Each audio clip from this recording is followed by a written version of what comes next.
Dave Payne, Dean of the Elk River Institute for Advanced Harmonica Studies. A lot of people think that all we do here at the Institute is sit on our tuchuses all day and smoke American chestnut pipes. But that's not entirely true. We're also working on a plan to save the earth. Our latest discovery is that old pizza boxes make excellent teaching tools. I have here a model of a reed and a reed slot. And we will use this for our embossing video. Now the whole point behind embossing is, get this reed aligned. The whole point of embossing is there is a space between the reed and the reed slot. However small it may be, there is a space. And when you draw or blow on a reed, the air activates this reed, but some of the air is wasted around the sides. So the whole point of embossing is to lessen this space, to make it smaller. Thus, you have less leaking air.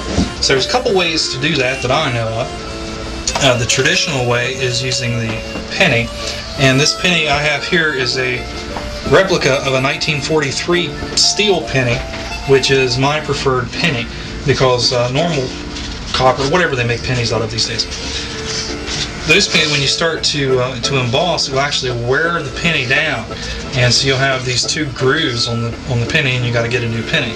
And while pennies are cheap, it's a pain to where to have a penny's not ruined. Steel penny is a good tool.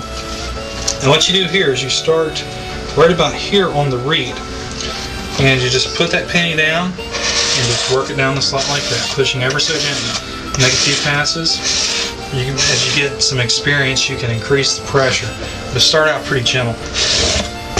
Just do that, and that will, the sides of the penny will make a slope here on each side, and will push brass from the reed plate, will push brass in the direction of the reed, thus narrowing that space between the reed and the reed slot. Another way to do this would be with a X-Acto knife, which I will substitute this old Argentine Mauser bayonet. Start right about here again, and the reason we don't start lower is because the reed won't really sink into the slot until you get right about here. So we're going to start right about here, and you can hold the reed out of the way if you want to. I usually don't because I'm careful. And just lay the X-Acto knife flat, tilt the blade a little bit so that the leading edge is pointed opposite the direction you're taking the knife. So you push down a little bit to get a little bit of flex in that X-Acto blade, and just bring it up. And this is something you do really, really carefully. You move a lot of brass this way, and you move a lot of brass fast, but you can also take it too far this way pretty easily. So just do that a couple times. And now we got to check. We got to plink the reed. So to plink the reed, just take a shim or something like that. Put it on a reed and go like that. I'll get an actual reed. And what you want is something like this. You want to hear a nice, clean, bright plink.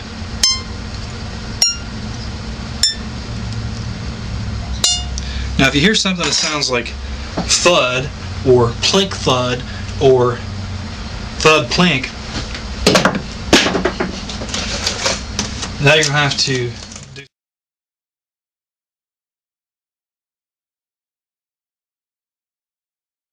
that. There's a couple things you can do. The common conjecture is that you take a shim, a 2/1000ths of an inch shim, and run it into the slot, and take it and give it a little bit of a twist. So you've got a leading edge here, and you take this leading edge and you just scrape along, and you kind of just feel, and you feel, to do it real delicately first, you'll feel, and then you'll come to a stop, and that's where your burr is. And then you just twist a little more, maybe get a little more pressure, and just kind of scrape that off. Before I do that, really, I will check to make sure the reed is aligned. And this procedure is basically the same whether you've used a knife or a penny. first thing I'll do is I'll check the alignment, because the alignments from the factory, they just put these reeds in and they swing them around. All it plays free right there, and it's fine. And they send it on, and that's all it needs when it's stock. But it might be just off a little hair, but still vibrating free in the slot. So you hold it up to the light, look at it, push your take your thumb and push the reed in so that it's level with the slot and you can see, and hold it up to the light, look at it, and in this case we're off a little bit. So we'll take a shim, and you can align pretty easily with the shim. Just take a, say if we were just checking, we don't know which side it's out of alignment on, and we want to find out, we take a shim and note how, the 2/1000ths of an inch shim, take that shim, stick it in there, and just note how far we can get this down before we start feeling it getting a little bit tight. And we'll go on the other side and do the same thing. Does it feel the same? Does it start to feel a little bit tight in the same place? Because that's what you want. If it starts feeling tight over here, say higher up, and we'll just keep running that down a little bit, being very, very careful, because reeds are very, very delicate. We'll just run that down a little bit, and usually you can shove the reed over just the fraction of a billionth of an inch or whatever that it needs to go. So once we've done that, I hope that helps. And as always, we're here to help. This is Dave Payne, the Elk River Institute of Advanced Harmonica Studies, where one of our mottos is, book learning is good learning. Have a great day.